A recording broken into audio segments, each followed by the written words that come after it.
Bonjour. Alors dans l'épisode d'aujourd'hui, on va parler de ça, c'est-à-dire de la pose des rails. Et on va commencer par la gare qui se trouve derrière moi là, et qui fait tout l'ovale ici derrière. Alors comment je procède?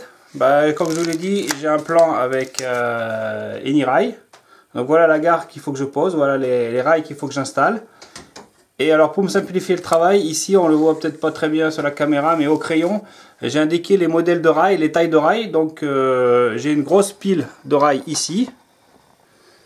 Tous les rails sont là. Je vais préparer à partir de ma liste ici ce qu'il me faut et je vais les poser. Alors me voir poser des rails, je pense que ça n'apporte pas grand chose. Donc je vous retrouve dans quelques minutes quand je commence à avoir posé quelques rails. Après un petit moment de patience en suivant mon plan. Voici ce que ça donne. Donc la gare avec la boucle de retournement, les voies qui partent là-bas. Alors rien n'est fixé, hein.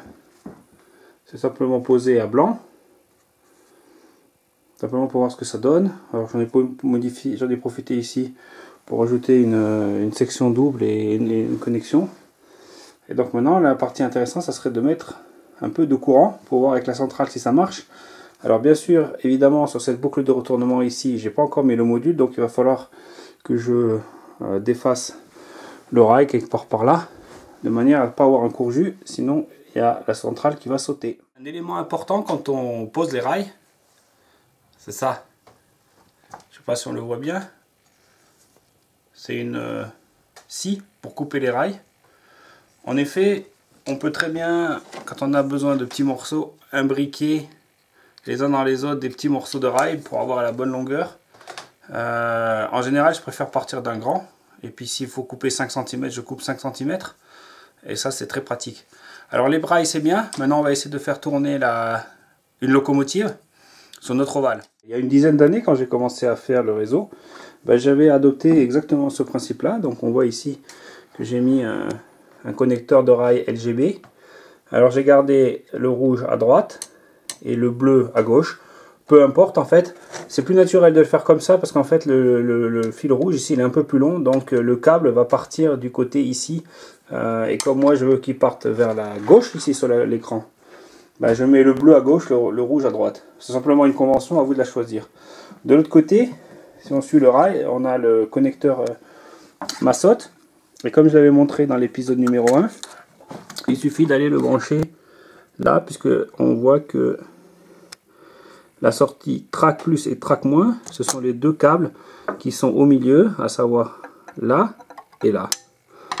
Donc on branche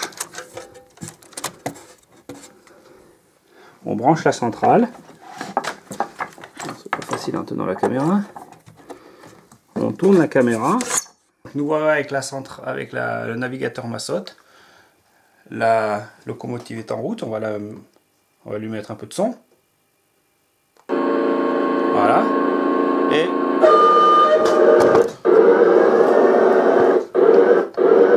Et ça marche pas très bien, hein.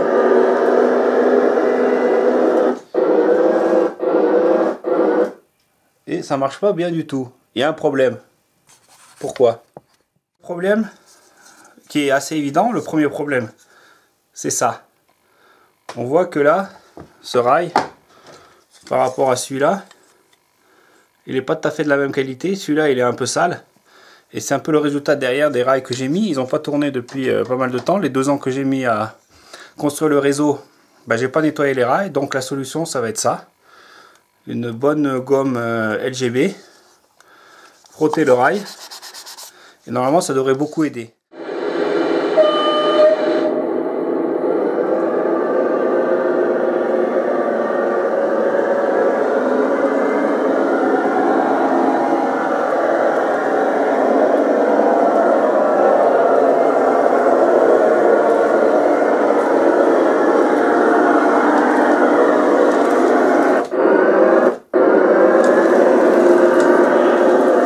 Alors c'est pas parfait, mais c'est quand même beaucoup mieux, hein. On va l'arrêter ici. Alors le problème de la connectique, ça vient de là, des éclisses LGB. qui surtout sur des rails comme les miens qui ont déjà quelques années, commencent un peu à s'écarter là au niveau de la... Et on perd en connectivité. Donc la solution, malheureusement, même si pour le porte-monnaie c'est très conséquent, c'est de mettre des éclisses Massot qui ont le mérite de, primo, assurer la connectivité électrique, et deuxièmement, comme elles sont vissées, il y a une bonne rigidité mécanique qui fait que les rails ne vont pas s'écarter. Alors dans les cas où moi je vais utiliser un découpage en canton, il y a aussi chez Massot des éclisses isolantes qui sont bien meilleures que les éclisses isolantes classiques LGB ou Picot. Donc courage, il va falloir que je remplace chaque éclisse de chaque rail par l'éclisse LGB, par une éclisse Massot, et je pense qu'au niveau de la connectivité ce sera beaucoup meilleur et on arrivera à avoir un mouvement beaucoup plus fluide au niveau de la locomotive. Merci, et à un prochain épisode qui sera consacré justement à l'électrification du réseau.